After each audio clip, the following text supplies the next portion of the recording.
Welcome 8th class students. ਸਵਾਗਤ ਹੈ ਤੁਹਾਡਾ ਮੇਰੇ channel let's learn with easy tricks 'ਤੇ।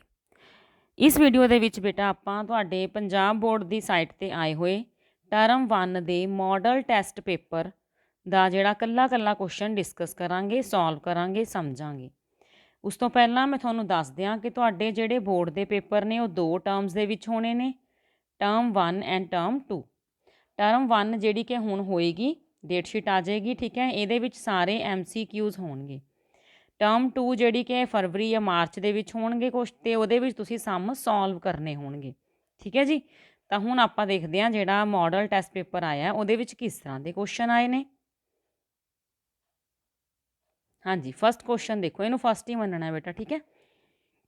-7/19 ਦਾ ਜੁੜਾਤਮਕ ਉਲਟ ਦੱਸੋ। ਇਹ ਪੰਜਾਬੀ ਮੀਡੀਅਮ ਦੇ ਵਿੱਚ ਹੀ ਆਇਆ। ਮੈਂ ਨਾਲ ਦੀ ਨਾਲ ਤੁਹਾਨੂੰ ਇਹਦਾ ਇੰਗਲਿਸ਼ ਦੱਸਦੀ ਰਹੂੰਗੀ। ਐਡੀਟਿਵ ਇਨਵਰਸ ਪੁੱਛਿਆ, ਠੀਕ ਹੈ ਜੀ। ਜੁੜਾਤਮਕ ਉਲਟ, ਤਾਂ ਜੁੜਾਤਮਕ ਉਲਟ ਦੇ ਲਈ ਕੀ ਕਰਦੇ ਹੁੰਦੇ ਆ ਬੇਟਾ, ਆਪਾਂ ਸਿਰਫ ਆ ਸਾਈਨ ਚੇਂਜ ਕਰਨਾ। ਮਾਈਨਸ ਦਾ 7/19 ਹੈ ਤਾਂ ਪਲੱਸ ਦਾ 7/19। ਕੀ ਹੁੰਦਾ ਇਹਦਾ ਰੂਲ ਬੇਟਾ, ਵੀ ਇਹ ਉਹਦੇ ਵਿੱਚ ਆਪਾਂ ਕੀ ਐਡ ਕਰੀਏ ਕਿ ਆਨਸਰ 0 ਬਣ ਜਾਵੇ। ਆਪਾਂ ਕੀ ਐਡ ਕਰਦੇ ਹੁੰਦੇ ਆ, -A। ਮਾਈਨਸ ਦੇ ਏ ਦੇ ਵਿੱਚ ਕੀ ਐਡ ਕਰੀਏ ਕਿ ਆਨਸਰ 0 ਬਣ ਜਾਵੇ, ਆਪਾਂ ਐਡ ਕਰਦੇ ਹੁੰਦੇ ਆ A। ਤਾਂ ਆਪਾਂ ਸਿਰਫ ਸਾਈਨ ਚੇਂਜ ਕਰਦੇ ਹੁੰਦੇ ਆ, ਠੀਕ ਹੈ ਜੀ। ਉਹ ਹੋ ਗਿਆ ਐਡੀਟਿਵ ਇਨਵਰਸ। ਨੈਕਸਟ ਹੈਗਾ ਆਪਣੇ ਕੋਲੇ ਫਿਲ ਇਨ ਦਾ ਬਲੈਂਕਸ। ਹਾਂਜੀ ਦੇਖੋ, ਇਹਦੇ ਵਿੱਚ ਲੈਫਟ ਸਾਈਡ 'ਤੇ ਆਪਣੇ ਕੋਲੇ 2 ਟਰਮਸ ਨੇ, ਰਾਈਟ ਸਾਈਡ 'ਤੇ ਆਪਣੇ ਕੋਲੇ ਸਿਰਫ ਇੱਕ ਟਰਮ ਹੈ। ਅਤੇ ਜੇ ਵਿਚਾਲੇ ਇਕੁਅਲ ਦਾ ਸਾਈਨ ਹੈ ਤਾਂ ਦੋਨੋਂ ਪਾਸੇ ਬਰਾਬਰ ਹੋਣੇ ਚਾਹੀਦੇ ਨੇ। ਤਾਂ ਜਿਹੜੀ ਰਕਮ ਬੇਟਾ ਲੈਫਟ ਸਾਈਡ 'ਤੇ ਤੁਹਾਨੂੰ ਦਿਖ ਰਹੀ ਹੈ, ਰਾਈਟ ਸਾਈਡ 'ਤੇ ਨਹੀਂ ਹੈ, ਉਹਨੂੰ ਉੱਥੇ ਫਿਲ ਕਰ ਦਿਓ। ਕਿਹੜੀ ਨਹੀਂ ਹੈਗੀ ਸੀ, 1। ਤਾਂ ਇਹਦਾ ਆਪਸ਼ਨ ਕਿਹੜਾ ਆ ਜਾਊਗਾ, B ਆਪਸ਼ਨ, ਠੀਕ ਹੈ ਜੀ। ਇਹ ਤਾਂ ਸੌਖਾ ਹੀ ਸੀ। ਅਗਲਾ ਦੇਖੋ, ਹੇਠਾਂ ਦਿੱਤਿਆਂ ਵਿੱਚੋਂ ਕਿਹੜੀ ਪਰਿਮੇਯ ਸੰਖਿਆ ਜੋ ਆਪਣੇ ਉਲਟ ਕਰਮ ਦੇ ਬਰਾਬਰ ਹੈ।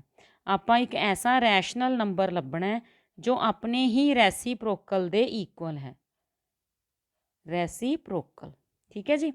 ਤਾਂ ਹੁਣ ਆਪਾਂ ਦੇਖਦੇ ਹਾਂ ਕਿਹੜੀ ਪਰਿਮੇਯ ਸੰਖਿਆ ਹੁੰਦੀ ਹੈ ਜਿਹੜੀ ਆਪਣੇ ਹੀ ਉਲਟੇ ਦੇ ਬਰਾਬਰ ਹੈ। ਉਹ ਹੁੰਦੀ ਹੈ ਬੇਟਾ 1, ਕਿਉਂਕਿ ਜੇ ਆਪਾਂ 1 ਦਾ ਉਲਟਾ ਲਿਖਦੇ ਹਾਂ ਤਾਂ 1/1 ਲਿਖਾਂਗੇ, ਦੈਟ ਮੀਨਸ 1। ਜੇ ਆਪਾਂ -10 ਦਾ ਉਲਟਾ ਲਿਖਦੇ ਹਾਂ ਤਾਂ ਉਹ 1/-10 ਬਣੂਗਾ। 1/-10 ਤਾਂ ਇਹ ਤਾਂ 1 ਦੇ ਆਪਣੇ ਉਲਟੇ ਦੇ ਬਰਾਬਰ ਨਹੀਂ ਆਇਆ। 2 ਦਾ ਉਲਟਾ ਕਰਾਂਗੇ 1/2 ਆਏਗਾ। 0 ਦਾ ਉਲਟਾ ਕਰਾਂਗੇ 1/0, ਜੋ ਕਿ ਪੋਸੀਬਲ ਹੀ ਨਹੀਂ ਹੁੰਦਾ ਲਿਖਣਾ, ਹੈ ਨਾ। ਆਪਾਂ ਇਹਨੂੰ ਨਾਟ ਡਿਫਾਈਨਡ ਕਹਿੰਦੇ ਹੁੰਦੇ ਆ। ਤਾਂ ਫਿਰ ਇਹਦਾ ਆਨਸਰ ਕੀ ਆਊਗਾ, ਆਪਣੇ ਕੋਲੇ 1 ਹੀ ਆਏਗਾ। ਇਹ ਉਹ ਪਰਿਮੇਯ ਸੰਖਿਆ ਜੋ ਆਪਣੇ ਉਲਟੇ ਦੇ ਬਰਾਬਰ ਹੈ। ਨੈਕਸਟ ਕੁਐਸਚਨ ਹੈ 5/6 ਅਤੇ 7/6 ਦੇ ਵਿਚਕਾਰ ਕਿੰਨੀਆਂ ਪਰਿਮੇਯ ਸੰਖਿਆਵਾਂ ਹੁੰਦੀਆਂ ਨੇ। ਤਾਂ ਇਹਨਾਂ ਦੇ ਬਿਟਵੀਨ ਕਿੰਨੇ ਰੈਸ਼ਨਲ ਨੰਬਰਸ ਨੇ। ਤਾਂ ਬੇਟਾ ਉਹ ਹਮੇਸ਼ਾ ਇਨਫਿਨਿਟ ਹੀ ਰਹਿਣਗੇ, ਅਨੰਤ ਹੀ ਹੋਣਗੇ।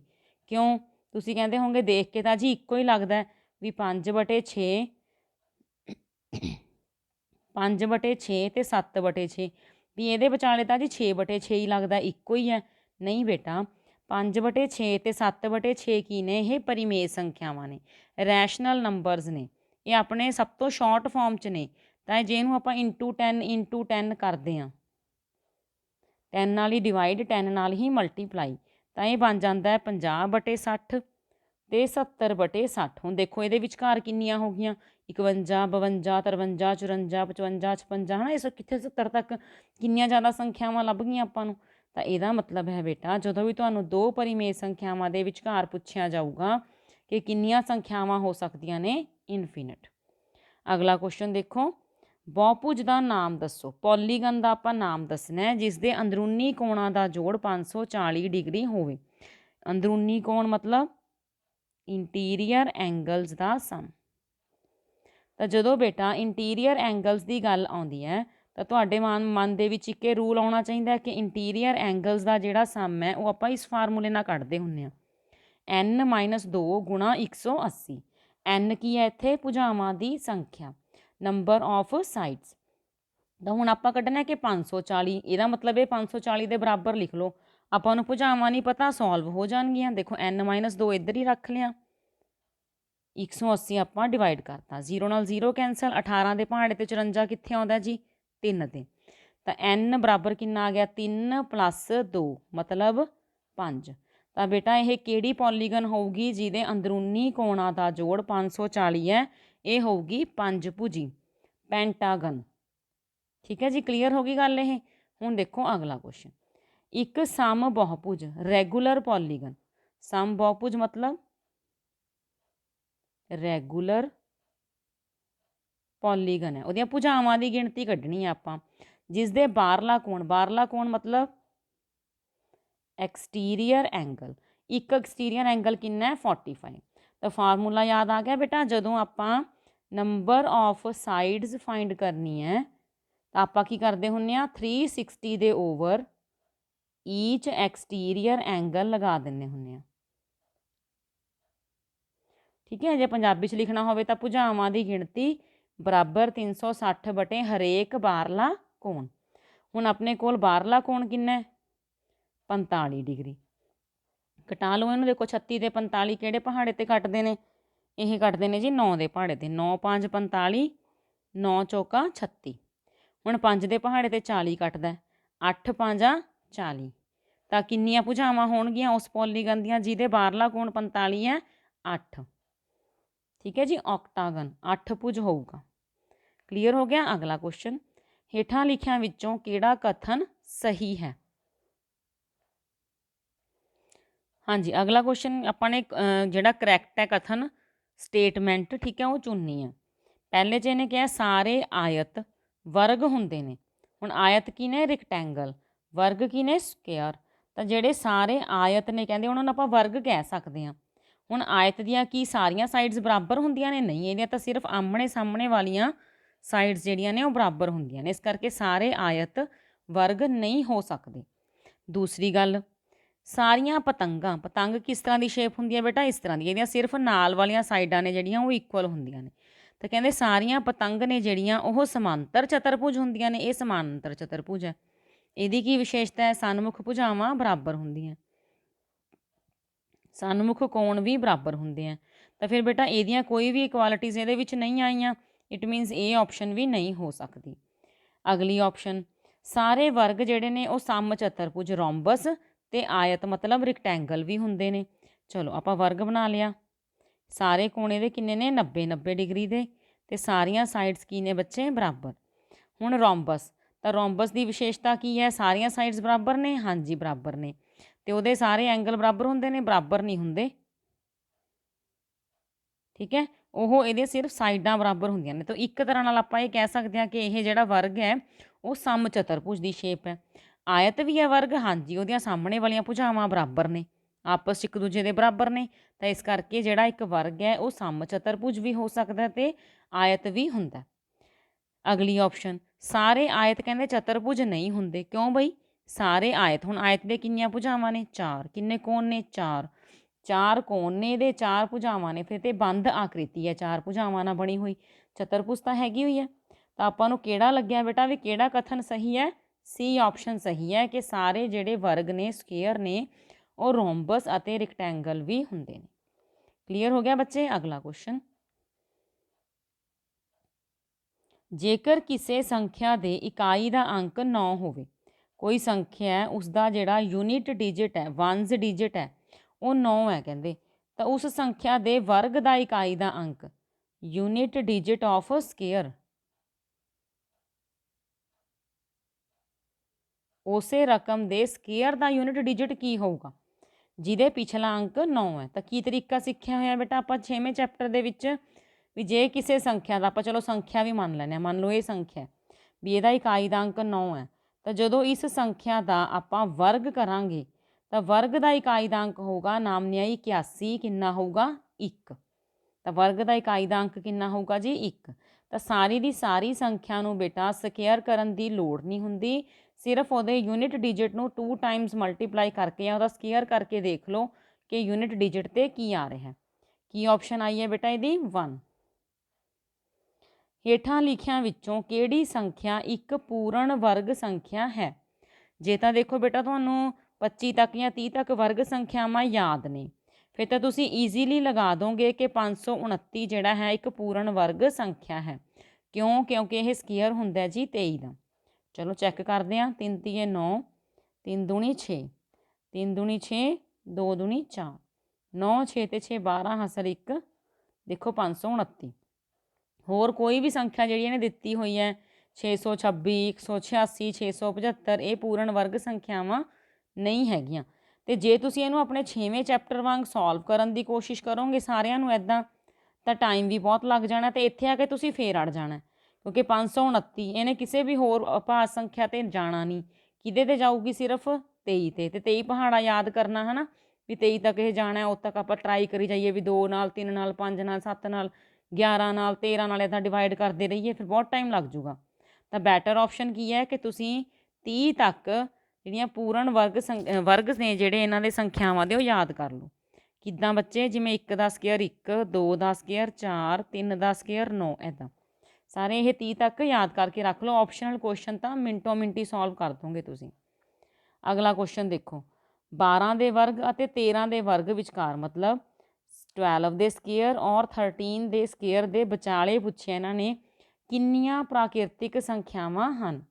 ਨੈਚੁਰਲ ਨੰਬਰਸ ਕਿੰਨੇ ਨੇ? ਪ੍ਰਾਕਿਰਤਿਕ ਸੰਖਿਆਵਾਂ ਨੈਚੁਰਲ ਨੰਬਰਸ।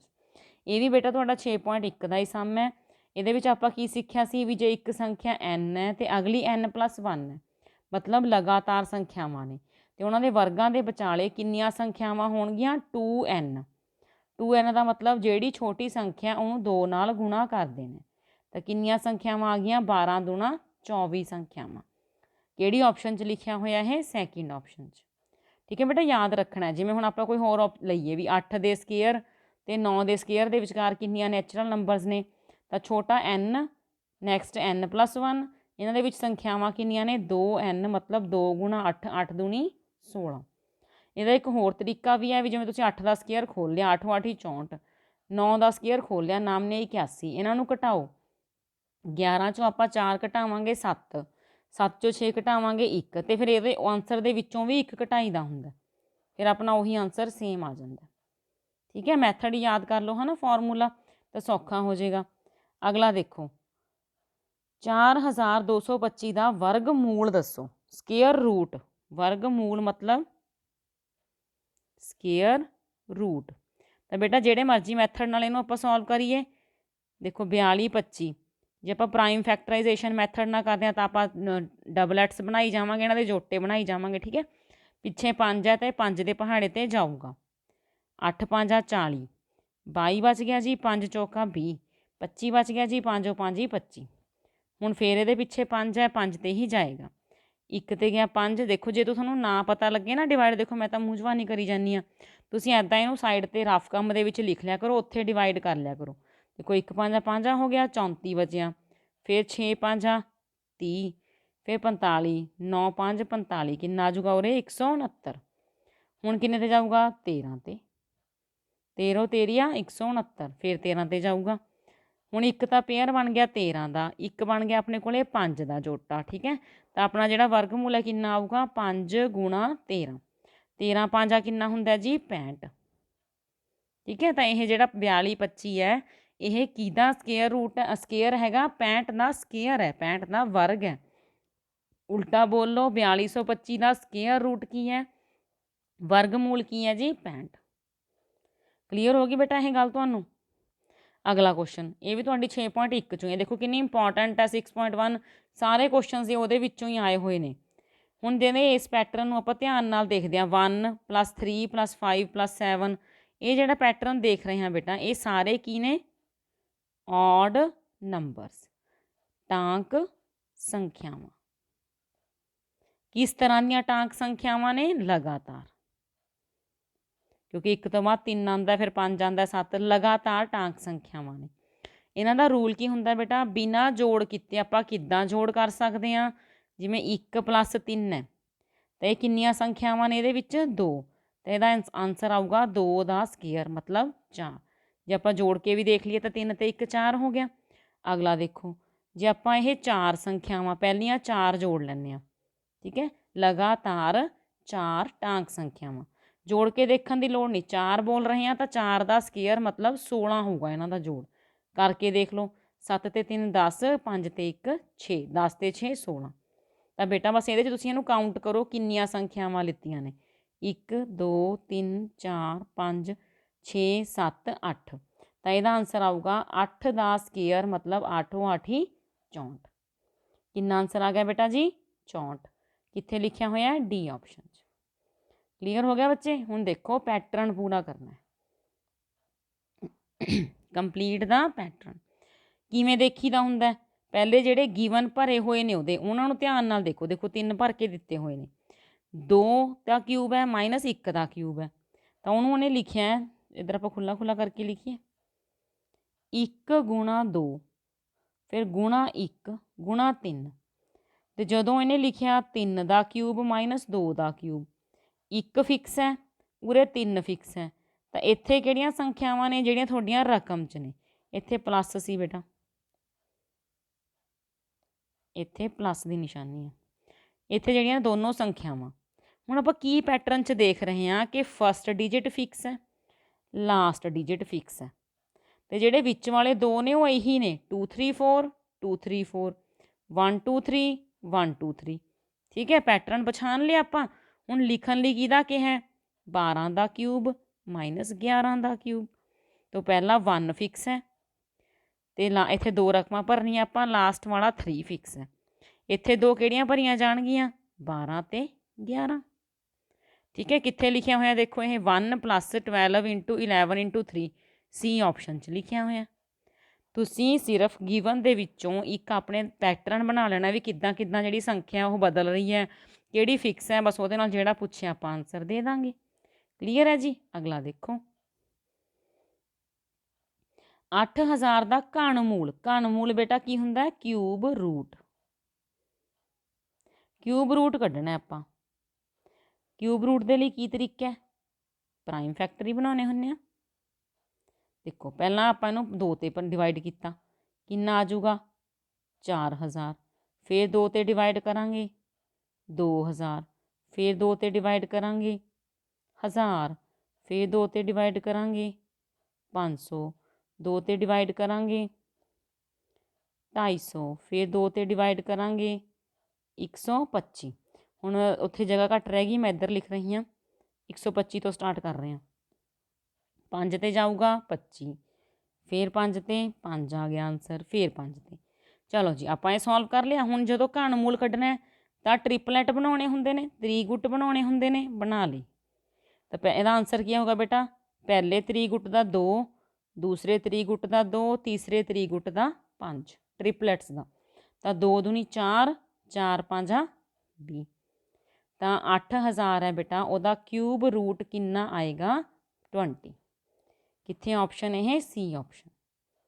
ਕਲੀਅਰ ਹੋ ਗਿਆ ਬੱਚੇ ਇਹ ਸਵਾਲ ਤੁਹਾਨੂੰ? ਅਗਲਾ ਦੇਖੋ ਇੱਕ ਸੰਖਿਆ ਉਹਦੇ ਪ੍ਰਾਈਮ ਫੈਕਟਰਸ ਬਣਾਏ ਹੋਏ ਨੇ, ਕਹਿੰਦੇ ਇਸ ਸੰਖਿਆ ਨੂੰ ਪੂਰਨ ਵਰਗ ਮਤਲਬ ਪਰਫੈਕਟ ਕਿਊਬ ਬਣਾਉਣ ਲਈ ਕਿਸ ਸੰਖਿਆ ਨਾਲ ਗੁਣਾ ਕੀਤਾ ਜਾਵੇ?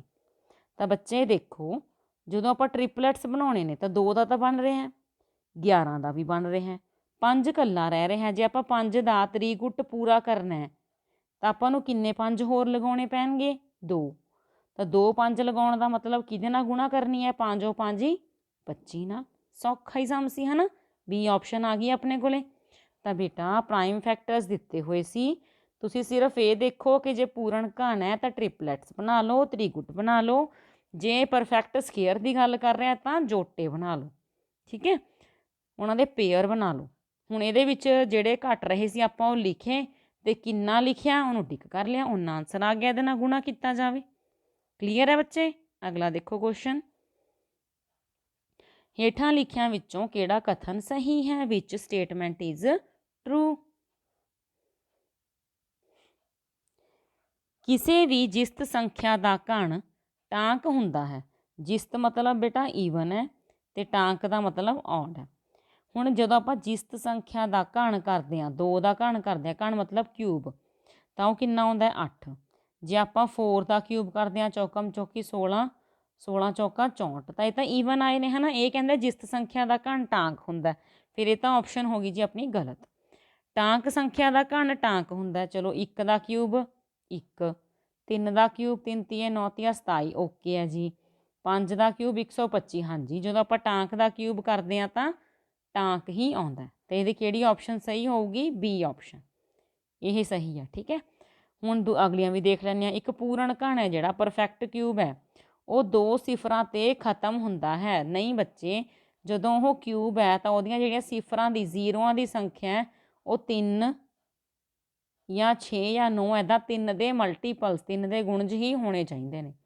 ਅਗਲਾ ਉਹਨੇ ਕਿਹਾ ਇੱਕ ਅੰਕ ਵਾਲੀ ਸੰਖਿਆ ਦਾ ਘਣ, ਜਿਹੜਾ ਕੋਈ ਯੂਨਿਟ ਡਿਜਿਟ ਇੱਕ ਅੰਕ ਮਤਲਬ 1 ਤੋਂ 9 ਤੱਕ ਸੰਖਿਆਵਾਂ ਨੇ, ਠੀਕ ਹੈ। ਜੇ ਆਪਾਂ ਉਹਨਾਂ ਦਾ ਕਹਿੰਦੇ ਕਿਊਬ ਕਰਦੇ ਹਾਂ ਤਾਂ ਉਹ ਇੱਕੋ ਹੀ ਅੰਕ ਵਾਲੀ ਸੰਖਿਆ ਬਣਦਾ। ਚਲੋ 2 ਦਾ ਕਿਊਬ ਤਾਂ 8 ਬਣ ਗਿਆ, ਤਾਂ ਕੀ ਜਿਹੜਾ ਹੈ 5 ਦਾ ਕਿਊਬ 125, 5 5 25, 5 125, ਇਹ ਇੱਕੋ ਹੀ ਅੰਕ ਆਇਆ? ਨੋ, ਇਹ ਤਾਂ 3 ਅੰਕ ਆ ਗਏ।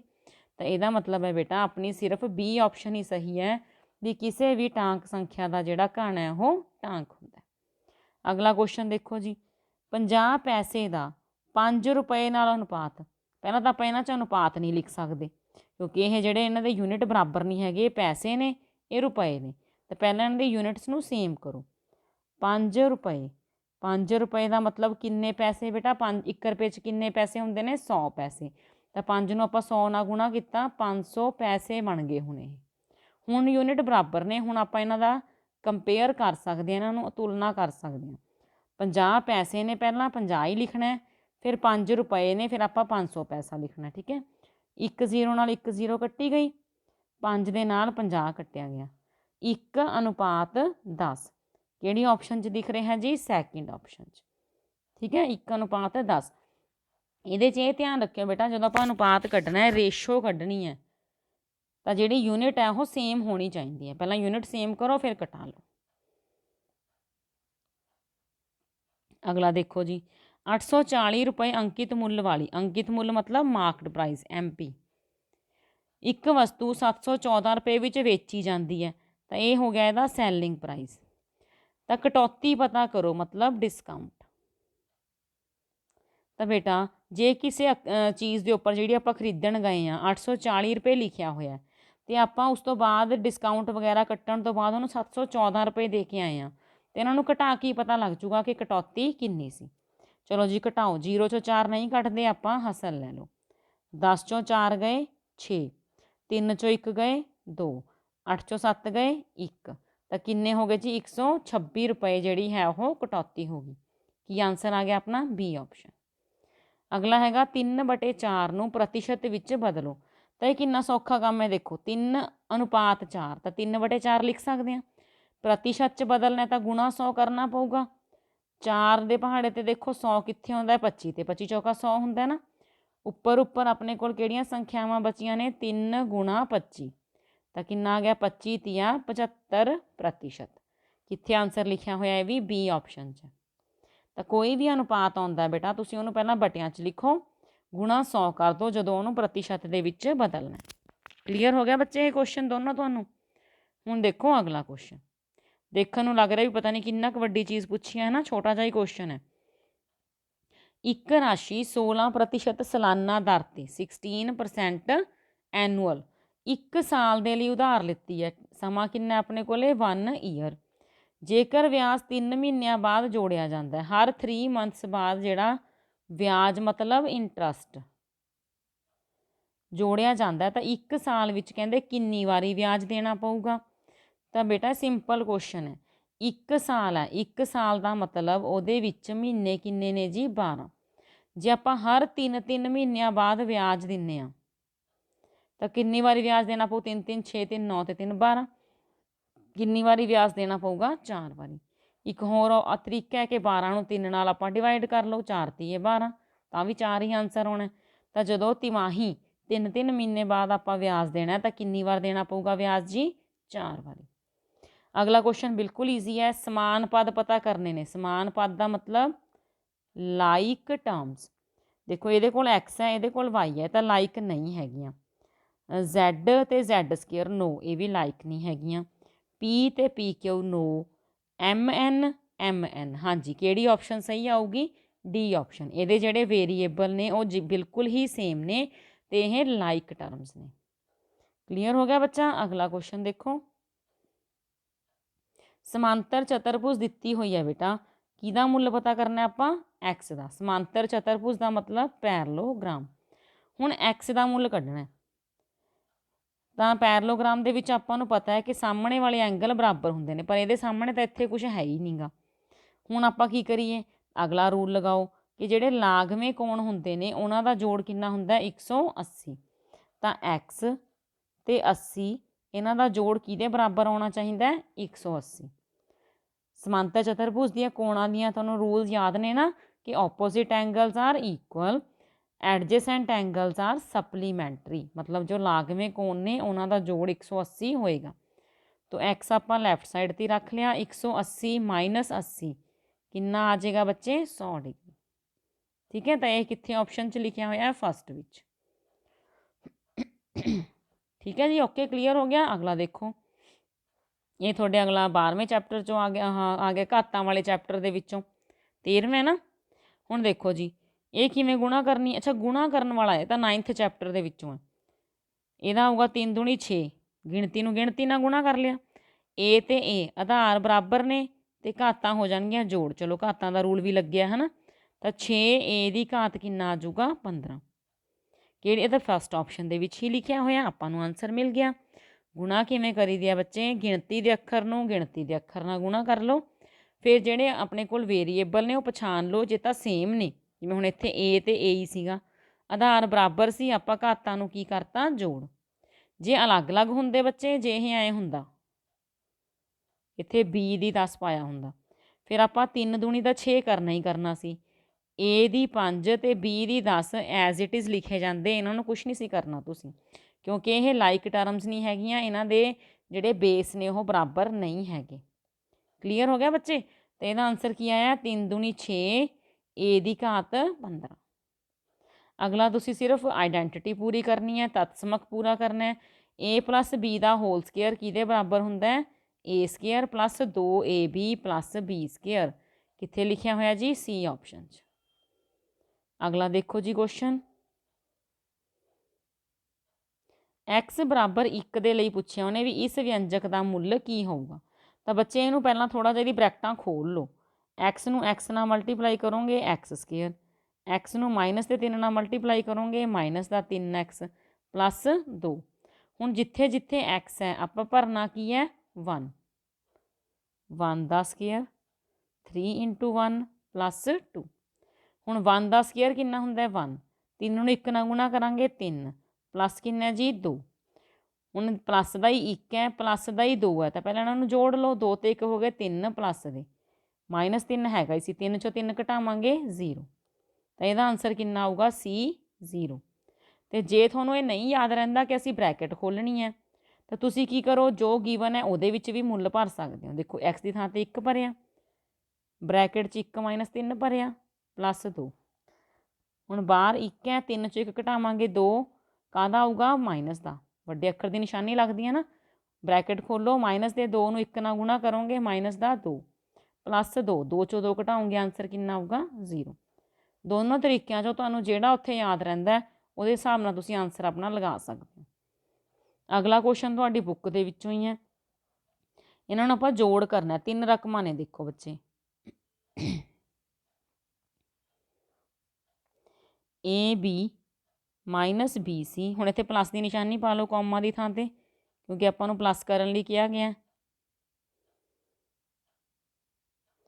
ਤਾਂ ਲਾਈਕ ਟਰਮਸ ਨੂੰ ਪਹਿਲਾਂ ਨੇੜੇ ਲਿਖੋ, AB ਇਹਦੀ ਲਾਈਕ ਟਰਮ ਹੈਗੀ ਹੈ ਮਾਈਨਸ ਦੀ AB, ਮਾਈਨਸ ਦੀ BC ਪਲੱਸ BC, ਫਿਰ ਮਾਈਨਸ CA ਪਲੱਸ CA। ਹੁਣ ਦੇਖੋ ਬੇਟਾ AB ਇੱਕ ਤਾਂ ਪਲੱਸ ਦਾ, ਇੱਕ AB ਆਪਣੇ ਕੋਲੇ ਮਾਈਨਸ ਦਾ, ਤਾਂ ਇਹਨਾਂ ਨੇ ਆਪਸ 'ਚ ਇੱਕ ਦੂਜੇ ਨੂੰ ਕੈਂਸਲ ਕਰਤਾ ਅਤੇ ਆਨਸਰ ਕਿੰਨਾ ਆਊਗਾ 0।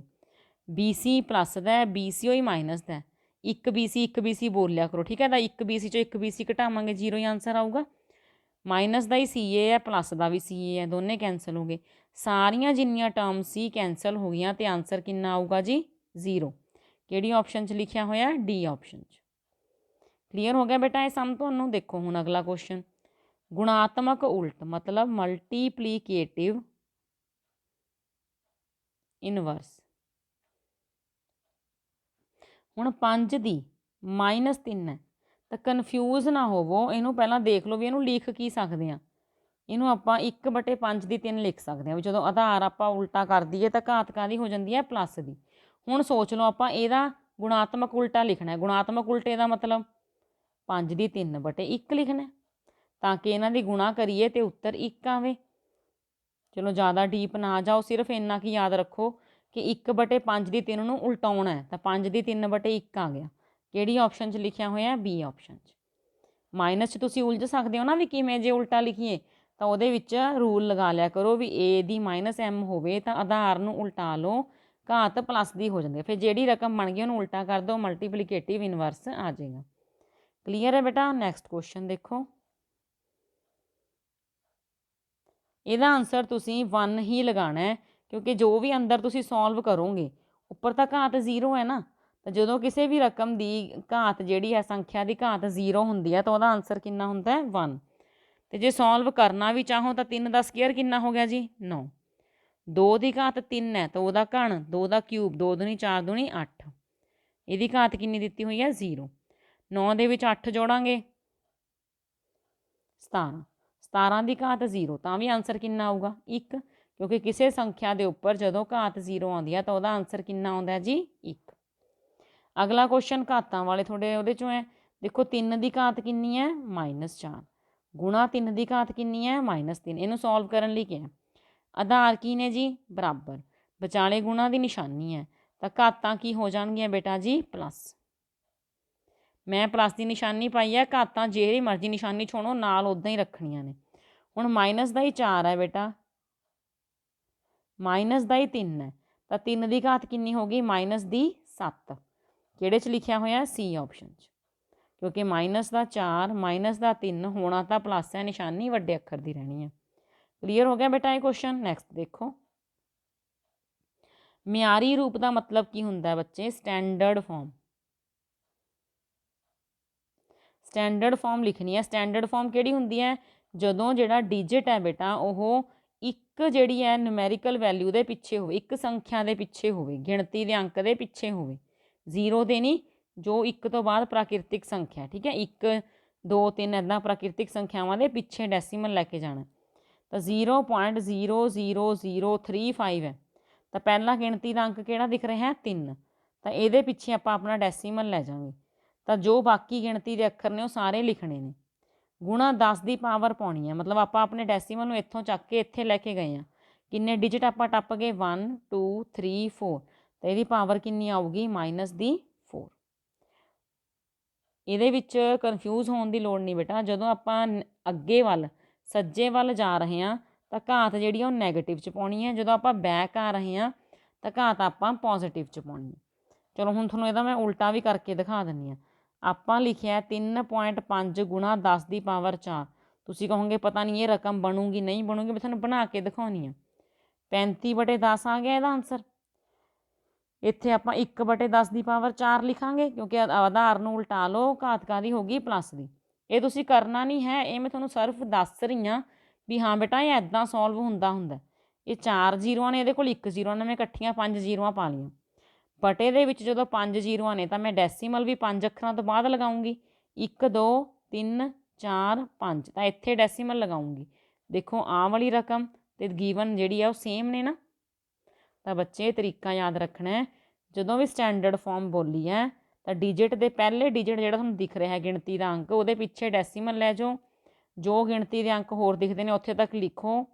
ਇੰਟੂ 10 ਦੀ ਪਾਵਰ ਪਾਉਣੀ ਹੈ। ਜਿੱਥੇ ਡੈਸੀਮਲ ਪਹਿਲਾਂ ਸੀ, ਜਿੱਥੇ ਤੁਸੀਂ ਲੈ ਗਏ ਉੱਥੇ ਤੱਕ ਗਿਣ ਲਓ ਕਿੰਨੇ ਅੰਕ ਨੇ।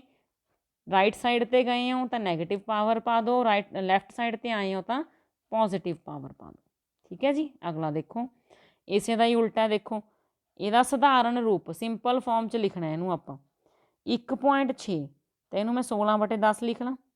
10 ਦੀ ਪਾਵਰ -3 ਇਹਨੂੰ 1/10 ਦੀ ਪਾਵਰ 3 ਲਿਖ ਲਾਂ ਤਾਂ ਇਹ ਬਣ ਗਿਆ 16/10 ਦੇ ਨਾਲ ਕਿੰਨੀਆਂ ਜ਼ੀਰੋ ਆ ਜਾਣਗੀਆਂ? 3 ਇੱਥੇ ਸੀ, 1 ਇੱਥੇ ਸੀ, ਕਿੰਨੀਆਂ ਹੋ ਗਈਆਂ ਜੀ? 4 ਜ਼ੀਰੋਆਂ ਨੇ ਬੇਟਾ। ਤਾਂ ਜਦੋਂ ਮੈਂ ਡੈਸੀਮਲ ਪਾਉਣਾ ਹੈ ਤਾਂ 4 ਅੰਕ ਗਿਣ ਕੇ ਹੀ ਪਾਉਂਗੀ ਨਾ। 6 ਫਿਰ 1 ਸੀ, ਫਿਰ 2 ਜ਼ੀਰੋਆਂ ਪਾਉਂਗੀ। ਇਹ ਵਾਲਾ ਆਨਸਰ ਤੁਸੀਂ ਲੱਭੋ ਕਿਹੜੀ ਆਪਸ਼ਨ ਦੇ ਵਿੱਚ ਹੈ? 0.0016 ਬੀ ਆਪਸ਼ਨ 'ਚ। ਹੁਣ ਇਹਦਾ ਉਲਟਾ ਕਰਕੇ ਦੇਖ ਲਓ ਵੀ ਸਹੀ ਸੀਗਾ ਜਿਵੇਂ ਮੈਂ ਤੁਹਾਨੂੰ ਉੱਪਰਲੇ ਸਵਾਲ 'ਚ ਸਿਖਾਇਆ ਸੀ। ਦੇਖੋ ਇੱਥੇ ਆਪਾਂ 1 ਦੇ ਕੋਲੇ ਲੈ ਕੇ ਜਾਣਾ ਪੁਆਇੰਟ ਆਪਣਾ। ਇੰਟੂ 10 ਦੀ ਪਾਵਰ 3 ਅੱਗੇ ਗਏ ਆ, ਮਾਈਨਸ ਦਾ 3 ਪਾਉਣਾ। ਹਾਂਜੀ ਦੇਖੋ ਹੈ ਨਾ ਜਾਦੂ ਵਰਗੀ ਗੱਲ ਹੈ। ਉਹ ਤੋਂ ਉਹ ਬਣਾ ਸਕਦੇ ਹਾਂ, ਪਿਛਲੀ ਰਕਮ ਤੋਂ ਆਪਾਂ ਮੂਹਰਲੀ ਰਕਮ ਬਣਾ ਸਕਦੇ ਹਾਂ, ਅਗਲੀ ਰਕਮ ਤੋਂ ਆਪਾਂ ਪਿਛਲੀ ਰਕਮ ਬਣਾ ਲਈ। ਦੇਖੋ ਹੈ ਨਾ कितना सोहना क्वेश्चन सी। हुण देखो अगला, ये आपां घात खोलनी है। देखो 2/3 की पावर कितनी है बच्चे -2। तो हुण रूल याद है, माइनस की पावर आपां नहीं खोल सकते। ठीक है, जो पावर माइनस च है तो आपां उहनूं एक्सपैंड नहीं करना। तो इहनूं प्लस की पावर किवें बनावांगे, बेस नूं उल्टा लो, पावर कादी हो जूगी प्लस की। हुण 3/2 का स्केयर है तो 3/2 नूं 2 वारी लिखांगे। 3 तीए 9 बटे 2 दूनी 4। कितना आंसर आ गया 9/4, बी ऑप्शन। क्लीयर हो गया बेटा ये क्वेश्चन। अगला अपने को 14वें चैप्टर चो आ गया। देखो गुणनखंड बनाओ। गुणनखंड पहली रकम की है 6xy, ਉਹਦੇ ਟੋਟੇ बना लो। 3 दूनी 6xy। दूजी रकम हैगी अपने को 4y। 2 दूनी 4 गुणा y। तो की कॉमन आ रहा है 2 तो 1 y। तो जो कॉमन आ रहा आप बाहर कढ़ लांगे। पहली रकम कोल की बच गया 3x, निशानी इन्हां दे विचाले काहदी है माइनस की। दूसरी रकम कोल की बचया सिर्फ 2। तो देखो किहड़ी ऑप्शन दे विच आंसर लिखा है 2y 3x - 2, ये हैगा सी ऑप्शन। ठीक है जी, क्लीयर हो गई गल। किद्दां करना है बेटा गुणनखंड बनाओ वाला सवाल। सारे दे सारे उहदे फैक्टर्स लिख लो, टोटे बना लो। उस तो बाद उन्हां विच देखो कॉमन की है, जो कॉमन है जो सांझ है ਉਹਨੂੰ ਆਪਾਂ ਬ੍ਰੈਕਟ ਦੇ ਬਾਹਰ ਕੱਢ ਲੈਣਾ ਇੱਥੇ। ਠੀਕ ਹੈ, ਫਿਰ ਜੋ ਬਚਿਆ ਦੇਖੋ 3 ਤੇ x ਬਚਿਆ ਸੀ ਫਸਟ ਰਕਮ ਕੋਲੇ, ਸਿਰਫ 2 ਬਚਿਆ ਸੀ ਸੈਕਿੰਡ ਕੋਲੇ, ਤੇ ਆਪਣਾ ਆਨਸਰ ਆ ਗਿਆ ਸਿੰਪਲ। ਅਗਲਾ ਦੇਖੋ ਜੀ, डिवाइड वाला सम है।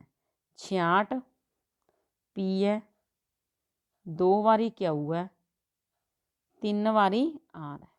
मैं बिल्कुल खोलती रकम नूं। ठीक है, 11 फिर क्यू है, 2 वारी आर है।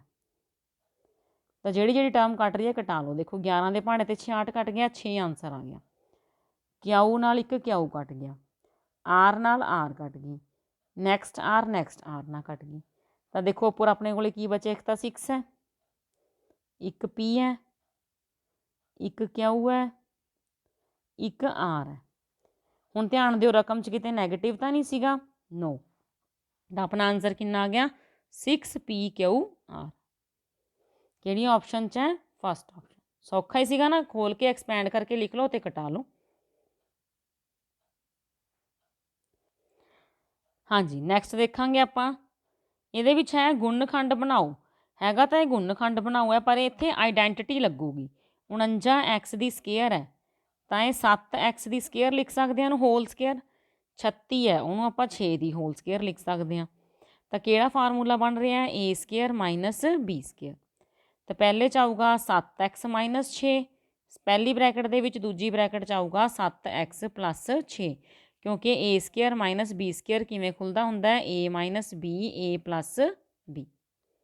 ठीक है जी, क्लीयर हो गया बेटा। 7x - 6 तो 7x + 6 किहड़ी ऑप्शन च दिख रहा है मैनू, सी ऑप्शन च। एक ब्रैकेट च प्लस, एक ब्रैकेट च माइनस। सौखा सी है ना। नैक्सट देखो, सांझा गुणनखंड लभना है। सांझे लिए बेटा तुहानूं इहदे सारे फैक्टर्स बनाने पैणगे। पहला तो 6 देख लो, 6 के भाड़े तो 24 आता है, 12 आता है। हाँ जी, तो 6 के टोटे बनाने की लोड़ नहीं। 6 गुणा ए गुणा बी गुणा सी। अगे हैगा 6 चौका 24, ए गुणा बी गुणा बी। फिर हैगा 12, 6 दूनी 12, 2 वारी ए है, 1 वारी बी। देखो पहला तो ये 6 कॉमन आ रहा है, फिर तिना कोले ए भी हैगा, फिर तिना कोले बी भी हैगा, होर कुछ नहीं सांझा हैगा। 6AB किहड़ी ऑप्शन है, बी ऑप्शन। ठीक है, तो इदा फैक्टर बना लिया करो सारे। तो 6 के भी टोटे बनाने होण तां तुसीं की लिखोगे, 3 गुणा 2। जे तुसीं प्राइम ही बनाने ने तो 3 गुणा 2, तो फिर भी 6 ही सांझा आऊगा सारिਆਂ ਦੇ ਵਿੱਚ। क्लीयर हो गई बेटा गल। हुण देखो नैक्सट क्वेश्चन, 16वें चैप्टर के विचों क्वेश्चन ये 31Z2। तो 3 का गुणज है, मल्टीपल 3 है। तो 3 ते 1 4, 4 ते 2 हो गए जी 6 + Z बन गया इन्हां दा जोड़। 3 के भाग लिए आपां अंकां दा जोड़ देखते हुंदे आ ना। तो 3 4 ते 2 6। हुण Z की थां ते आपां की भरीए ताकि वह 3 के पहाड़े ते चला जाए। देखो जे आपां उहरे 3 लगाने आ ਫਿਰ ਤਾਂ ਇਹ 3 - 6 ਮਤਲਬ ਮਾਈਨਸ 'ਚ ਉੱਤਰ ਆਉਂਦਾ। ਇਹ ਤਾਂ ਆਪਾਂ ਲਗਾ ਨਹੀਂ ਸਕਦੇ। ਠੀਕ ਹੈ, ਹੁਣ ਕਿਉਂ ਨਹੀਂ ਲਗਾ ਸਕਦੇ? ਕਿਉਂਕਿ ਸੰਖਿਆ ਹੈ ਨਾ, ਸੰਖਿਆ ਦੇ ਵਿੱਚ ਆਪਾਂ ਨੈਗੇਟਿਵ ਟਰਮ ਨਹੀਂ ਲਿਖਣੀ। ਇਹਦੇ ਅੱਗੇ ਜੇ ਆਪਾਂ 6 ਲਿਖਦੇ ਹਾਂ ਤਾਂ 6 - 6 0 ਆ ਸਕਦਾ। 0 ਆਪਣੀਆਂ ਆਪਸ਼ਨਸ 'ਚ ਹੈ ਨਹੀਂ ਹੈਗਾ। ਤਾਂ ਫਿਰ ਨੈਕਸਟ ਲਈ ਚੈੱਕ ਕਰੋ। 9 ਦੇ ਲਈ ਚੈੱਕ ਕਰ ਲਓ। 3 6 9। ਠੀਕ ਹੈ, ਤਾਂ 9 ਚੋਂ 6 ਗਏ ਜੀ 3, ਤਾਂ Z ਦਾ ਆਨਸਰ ਕੀ ਹੋਊਗਾ? 3। ਤਾਂ ਕਿਹੜੀ ਆਪਸ਼ਨ ਆਨਸਰ ਆਊਗੀ? D option. ਭਰ ਕੇ ਦੇਖ ਲਓ। 3 1 31 32 ਹੈ ਇਹ।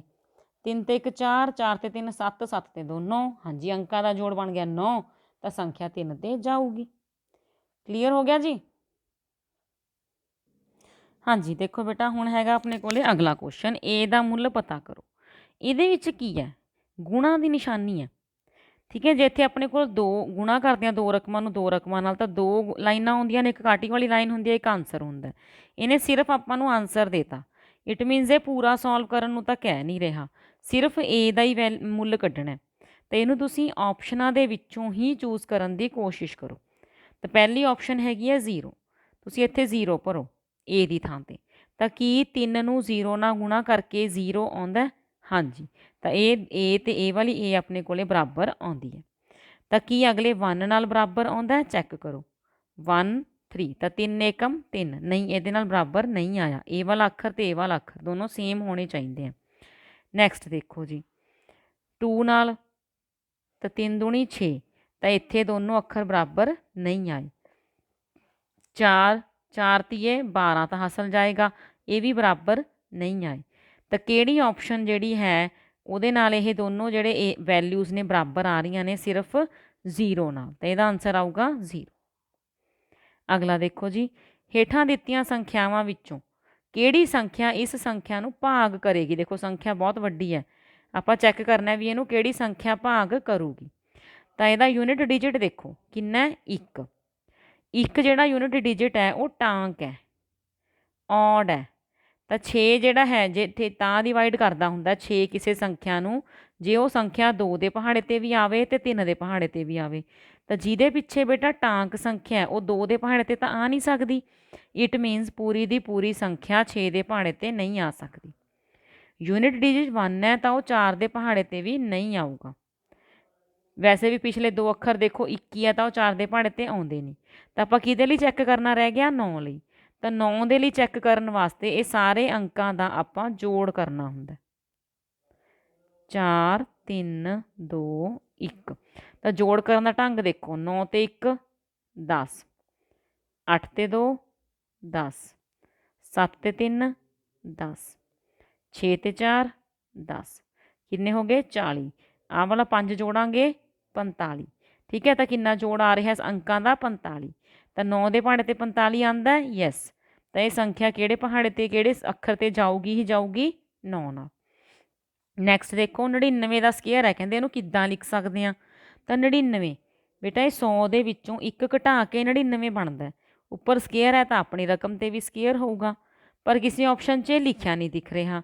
ਆਪਾਂ ਦੇਖਦੇ ਹਾਂ ਵੀ 100 - 1 ਜਦੋਂ ਸਕੇਅਰ ਨੂੰ ਹਟਾਉਣਾ ਤਾਂ ਇਹਨੂੰ 2 ਵਾਰੀ ਲਿਖਣਾ ਹੁੰਦਾ, ਉਸੇ ਸੰਖਿਆ ਨੂੰ ਉਸੇ ਸੰਖਿਆ ਨਾਲ ਗੁਣਾ ਕਰਨਾ ਹੁੰਦਾ। ਤਾਂ ਕੀ ਇਹ ਆਪਸ਼ਨ ਦਿਖ ਰਹੀ ਹੈ? ਯੈਸ, ਇਹ ਆਪਸ਼ਨ ਕਿੱਥੇ ਦਿਖ ਰਹੀ ਹੈ ਆਪਾਂ ਨੂੰ? ਬੀ ਦੇ ਵਿੱਚ। ਤਾਂ ਇਹ ਸੀਗੇ ਬੇਟੇ ਤੁਹਾਡੇ ਜਿਹੜੇ ਮਾਡਲ ਟੈਸਟ ਪੇਪਰ 1 ਦੇ ਸਾਰੇ ਕੁਐਸਚਨਸ। ਮੈਨੂੰ ਆਸ ਹੈ ਤੁਹਾਨੂੰ ਵੀਡੀਓ ਬਹੁਤ ਅੱਛੀ ਲੱਗੀ ਹੋਏਗੀ, ਸਮਝ ਵੀ ਆ ਗਈ ਹੋਏਗੀ। ਥੋੜੀ ਲੰਬੀ ਹੋ ਗਈ ਪਰ ਮੈਨੇਜ ਕਰ ਲਿਓ, ਅੱਧੀ ਅੱਧੀ ਕਰਕੇ ਦੇਖ ਲਿਓ ਭਾਵੇਂ ਦੀ, ਪਰ ਸਾਰੇ ਕੁਐਸਚਨਸ ਦੇਖਿਓ, ਕੋਈ ਵੀ ਜਿਹੜਾ ਹੈ ਸਕਿਪ ਨਾ ਕਰਿਓ। ਇੰਪੋਰਟੈਂਟ ਕੁਐਸਚਨਸ ਨੇ ਸਾਰੇ, ਪੇਪਰ ਦੇ ਲਿਹਾਜ਼ ਨਾਲ ਤੁਸੀਂ ਸਾਰੇ ਕੁਐਸਚਨਸ ਨੂੰ ਸੋਲਵ ਵੀ ਕਰਕੇ ਦੇਖਿਓ। ਠੀਕ ਹੈ ਜੀ, ਵੀਡੀਓ ਅੱਛੀ ਲੱਗੀ ਹੋਵੇ ਤਾਂ ਆਪਣੇ ਹੋਰ ਸਟੂਡੈਂਟਸ ਨਾਲ ਸ਼ੇਅਰ ਵੀ ਜ਼ਰੂਰ ਕਰਿਓ। ਥੈਂਕ ਯੂ ਜੀ, ਬਾਏ ਬੱਚੇ।